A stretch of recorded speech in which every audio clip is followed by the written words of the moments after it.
Hello everyone. In today's video, I am going to share my thoughts on how industry should plan for their Industry 4.0 initiative.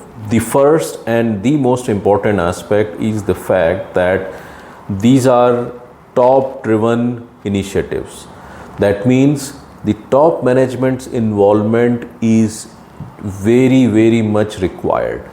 They need to set up the vision, they need to set up the objective of why we should do this. So first is top management's involvement, second is the vision. The third thing to consider is the readiness of your team.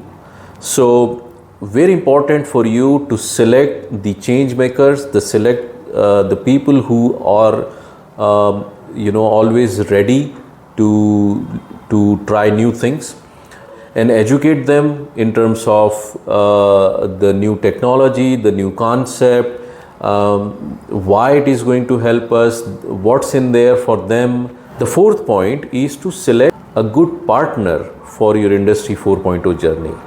In previous videos, I have talked about the points to consider while you are selecting a product or a platform. So these are the points to consider. I wish you good luck for your initiatives. See you soon. Thank you.